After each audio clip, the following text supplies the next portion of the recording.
Fala pessoal, eu queria comentar nesse vídeo, né, sobre a infeliz fala do Zema.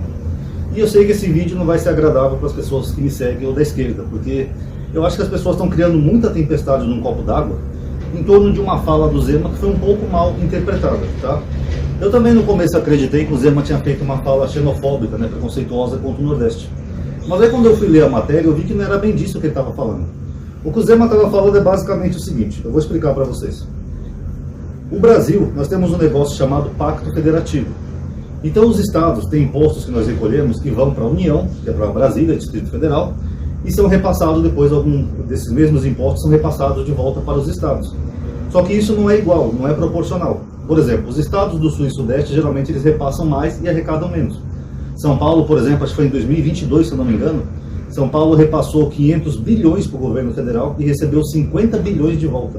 Quer dizer, 450 bilhões que São Paulo arrecadou de imposto, ficou para outros lugares. Para São Paulo só voltou 50. Então ficou uma coisa meio injusta, você repassa muito dinheiro e recebe pouco. Enquanto que estados do Norte e do Nordeste, eles repassam menos e recebem mais. Por exemplo, acho que Amazonas e Pará são os estados que mais recebem. Para cada R$1, parece que o Pará recebe R$398 de volta. Então é uma coisa bem desigual, porque são estados que são menos industrializados, automaticamente tem menos arrecadação de imposto. Alguns estados também não têm condições favoráveis para a agricultura, a Amazônia porque é floresta e o Nordeste é por causa das condições climáticas, a estiagem. Então esses estados cooperam menos com a União na questão de imposto e acabam recebendo mais dinheiro dos outros estados. Isso acaba virando uma coisa um pouco injusta até.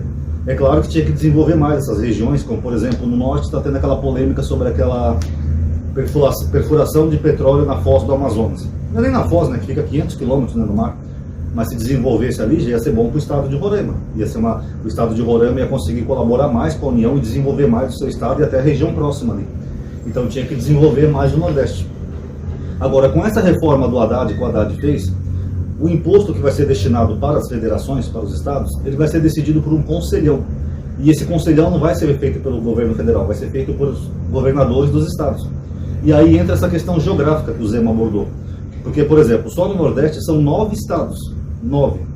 Contra o Sul e Sudeste, que são 7. 3 no Sul e 4 aqui no Sudeste. Então, se cada governador tiver um voto, é claro que o Nordeste sempre vai ganhar nessas questões. Se for somar com a região Norte, então, aí dá 16 estados. Então, é claro que vai ser um pouco injusto. Porque se esse conselhão for definido por voto dos governos estaduais, o Nordeste sempre vai ganhar mais.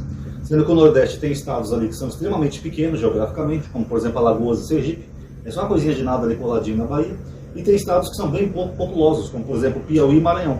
O Piauí é praticamente o tamanho do estado de São Paulo, mas infinitamente menor em população. A população do Maranhão é uma coisinha de nada. Maranhão não, Piauí. A população do Piauí, perdão, é uma coisinha de nada para um estado que é praticamente do tamanho do estado de São Paulo. Então vai continuar essa forma injusta, quer dizer, sempre o Sul e o Sudeste vão mandar mais impostos para a federação e sempre vão receber menos. O que o Zema está propondo é que esse conselhão não seja um voto por estado, mas que seja proporcional ao número de habitantes por estado. Foi isso que o Eduardo Leite também falou. Ele falou, olha, em vez de ser um voto por estado, vai ter que ser proporcional. Estados que têm população maior tinham que ter por direito ter mais votos do que estados que têm população menor. Porque senão vai ser injusto. Estados menores e menos habitados vão ter mais recursos que os estados que mais precisam.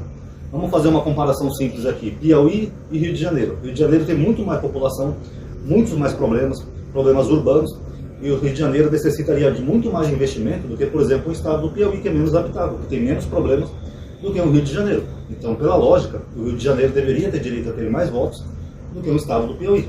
Lembrando que não tem nada contra o Piauí nem o Nordeste, tá? Só tentando explanar para vocês. Então, quando o Zema falou de criar uma frente Sul e Sudeste contra o Nordeste, ele estava se referindo a isso. Porque historicamente o Nordeste ele é unido, ultimamente, cada vez mais, nos últimos anos, mais unidos ainda, porque a maioria dos governadores do Nordeste são de esquerda.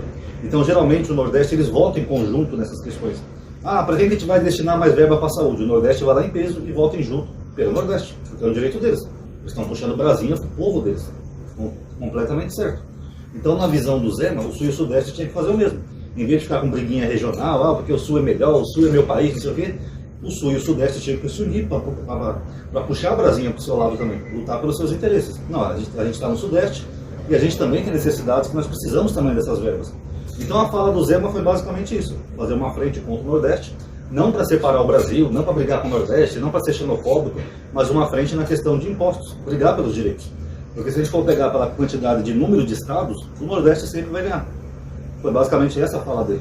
E para ser bem honesto para vocês, pessoal, o Zema é um governador tão bosta que tem coisas muito mais importantes para criticar ele do que pegar uma manchete tendenciosa e criar essa tempestade toda. Como, por exemplo, quando ele aumentou em quase 300 vezes o salário dele. Em contrapartida dos servidores do Estado, ele não reajusta o salário.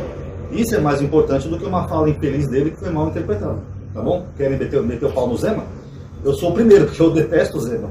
Mas vamos meter o pau nele pelas coisas verdadeiras, porque senão a gente vai parecer bolsonaristas. Até hoje os bolsonaristas acham que o Lula falou que o ladrão pode roubar para tomar cervejinha, o filho do Lula é bilionário, o Lula roubou o Brasil, tudo baseado nisso. Então a gente não pode se igualar aos bolsonaristas. Então vamos ser honestos, a fala do Zema, a fala do Zema não foi xenofóbica, foi no sentido de tributos. O Sul e o Sudeste têm que se unir para tentar conseguir mais tributos para os seus próprios estados, porque se o Sul e o Sudeste produzem mais impostos, eles têm, por lógico, o direito de receber um pouco mais de imposto, um pouco mais de equidade, tá bom? Então tá aí, pessoal, obrigado aí por ter assistido, espero que tenha entendido, eu sei que vai ter gente xingando aqui nos comentários, mas enfim, é a democracia, paz a todos.